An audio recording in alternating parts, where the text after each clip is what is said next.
focus on bourbon whiskey. Yes, Monday morning we're focusing on bourbon whiskey because the bourbon whiskey that will be imported from the United States taxes will reduce significantly as the import duty could fall from around 150% odd. To discuss tariffs, the impact on the Indian liquor industry, we have Abneesh Roy, the Executive Director at Nuvama Institutional Equities, who joins us on the show.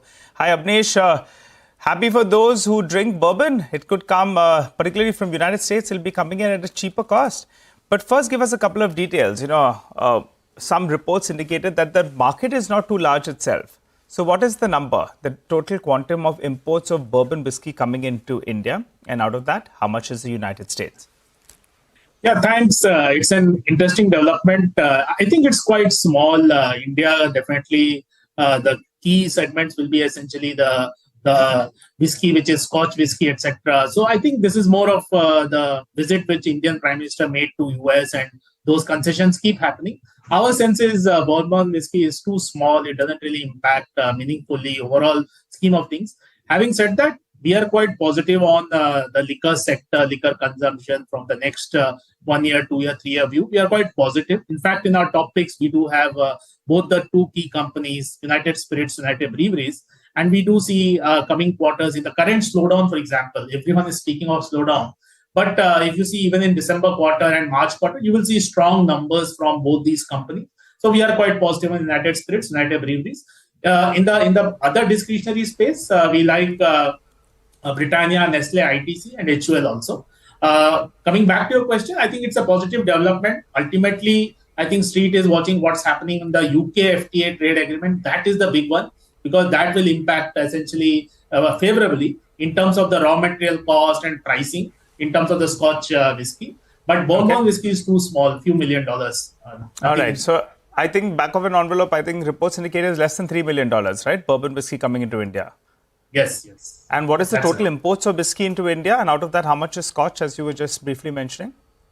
For India, if you see the local IMFL is the big one. All these, especially the Europe whiskey, etc., will be again broadly 6-7%, high single digits maybe. So I will say bourbon whiskey will be a very small component of the overall imported whiskey. The bulk is essentially what the liquor companies produce in India in terms of the McDowell's and Seagram's, all those portfolios. Those will be the bulk. Even if you see Pernod, which has been in India for a long time, the Indian acquired brands which they got from Seagram, they are still bulk of the portfolio. So I will say still these are small numbers. But yes, in terms of the UK FTA, whenever that happens, I think it will be positive for United Spirits and the other spirits companies also. This US development, I think, is more of a tick mark in terms of the US-India relation. It's a positive development, win-win situation for both. But liquor sector, I think it doesn't really impact.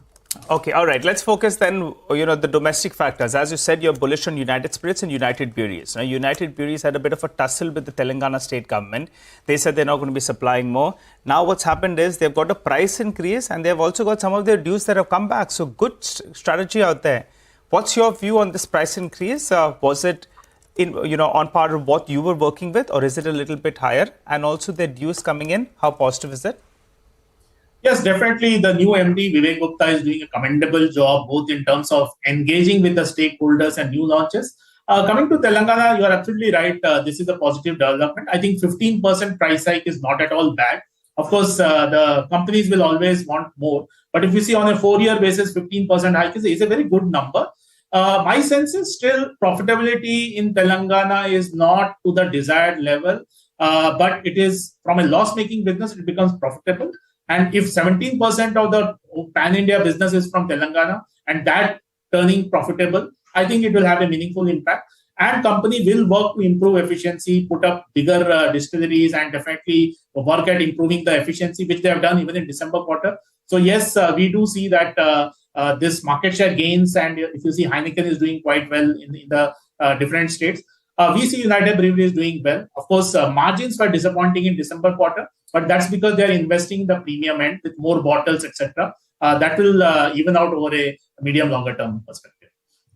Abneesh, quickly then in 10 seconds, to quote Nigel's line, in a market like this, you need both Dawa and Daru, which is your favorite Alco-Bev stock, if at all. Any buys? From and this is a medium-term portfolio stock perspective. Yeah, in the Daru, we like United Spirits and United Breweries both. In the staples, we like Pidilite, Hindustan Unilever, Britannia, Nestle, ITC. And near term, margins will be under pressure for Godrej Consumer, Tata Consumer, Bikaji. So there, I think slight caution from a near-term perspective. Both spirits and breweries on the Alcobev side. Got it. Thanks, Abneesh, very much for joining in.